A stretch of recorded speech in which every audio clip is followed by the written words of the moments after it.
les plus beaux villages labellisés. Alors aujourd'hui, c'est un label un peu particulier auquel on s'intéresse, le label des noms burlesques. Ça s'appelle comme ça.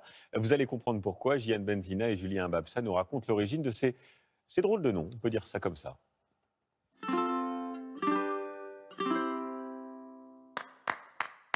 Certains villages vous donnent le sourire, rien qu'en prononçant leur nom. Il y a les étonnants. Bienvenue à Coubizou, Plumodan. Bienvenue en Douillet. Mais aussi Le Kiou, Bourgougnac, Saint-Pompon. D'autres, plus impertinents. Bienvenue à Concumon. Montéton, Cornu, très con. Pour un voyage en terre malicieuse, c'est ici qu'on vous emmène. Arnaque-la-Poste, dans le Limousin. Ici, un peu plus qu'ailleurs, on aime bien son facteur. Quand le facteur du village s'en va faire sa tournée, chacun guette son passage. Pascal Dubrac, postier retraité, guide Tiffany dans ses premiers pas de factrice. À Arnaque-la-Poste, il y a quelques pièges à éviter. L'ennemi des facteurs. Mais Pascal Dubrac est toujours bien accueilli. Tiens, Ah bon, une merci. facture pour toi. Ah oui, c'est sympa. Même s'il en a entendu des plaisanteries dans sa carrière. Il me demandait si je les arnaquais pas. Et alors? Ah non, je les arnaquais pas. Il manquerait plus que ça. C'est mes meilleures années quand j'ai tenu le bureau de poste d'Arnaque-la-Poste. D'où vient ce drôle de nom? Pour le savoir, il faut prendre l'ancienne route royale du courrier qui, au XVIIIe siècle, reliait Paris à Toulouse. On y trouve un vieux relais de poste que nous fait découvrir Jean-Pierre Drieux, maire d'Arnaque-la-Poste pendant 30 ans. Nous sommes arrivés au relais de poste de Montmagny. Arnaque-la-Poste a une histoire en relation directe avec ce relais. Tous les 10 km, en gros, il y avait un relais de poste où on échangeait les chevaux qui étaient fourbus après une certaine distance. Jusqu'en 1742, le village s'appelle Arnaque, qui signifie rocher surélevé. À plusieurs endroits sur les registres, on ne voit que Arnaque. Et à partir de 1742, on note Arnaque-la-Poste.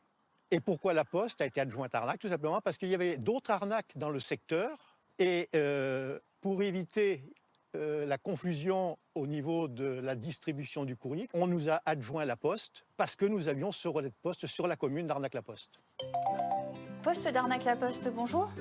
Il y a quelques années, c'est grâce à son nom que le village a pu sauver son bureau de poste de la fermeture. Depuis, il s'est même étoffé avec des services de proximité, indispensables en zone rurale. Mais il faut parfois composer avec des noms plus compliqués. Dans l'Indre, un village de 2000 habitants, au nom, disons, revêche.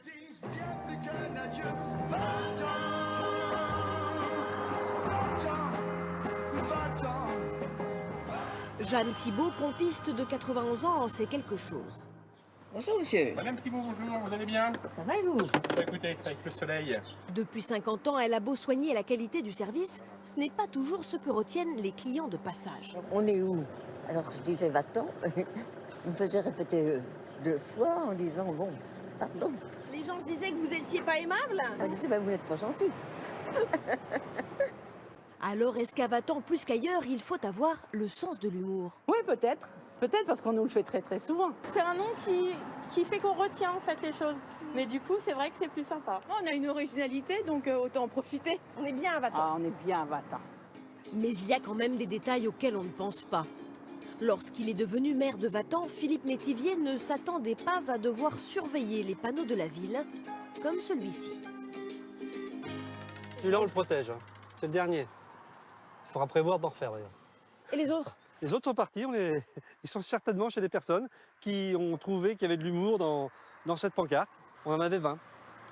Donc, on est un peu usé. Alors, ces villages au nom burlesque ont eu une idée en 2003. Se regrouper chaque année dans l'un des villages de cette carte géante. Faire la fête le temps d'un marché de terroir, où chacun apporte ses spécialités. Bonjour Philippe, bonjour Patrick. Daniel. Comment va? Tu vas bien? Le créateur de cette association, Patrick Lasseube, le maire de Saint-Lys. Au début, ils étaient 9, les voilà déjà 42 et ce n'est pas fini. Il en manque quelques-unes, mais on va compléter. Il manque le cochon. Très con, très con. Ah oui, il manque Trécon. Très con, Si on- qui est là, très con. Dans la Champagne, là-bas. Bientôt, on n'aura plus assez de place, on ne peut plus prendre les adhérents. voilà. Ce qui fait la connexion, c'est la capacité d'autodérision naturelle qu'ont tous les maires qui adhèrent à ce groupement. 5 000 à 15 000 personnes participent chaque année. Alors, chaque commune a développé son identité, ses produits dérivés. Et les andouilles, c'est pas mal quand même. Ça, il fallait y penser. La vitrine de notre affaire, de notre aventure, c'est le rire. Notre fonds de commerce, c'est finalement profiter de notre nom pour se faire un nom. Et donc se faire un nom pour qui? Pour favoriser les produits locaux. Le nom de notre point faible, ça devient un point fort. C'est pour ça qu'on veut créer ces marchés, on veut créer tout ça et ça réussit et ça marche. Ça marche si bien qu'on vous le disait. En partant de Vatan, Tu reviendras.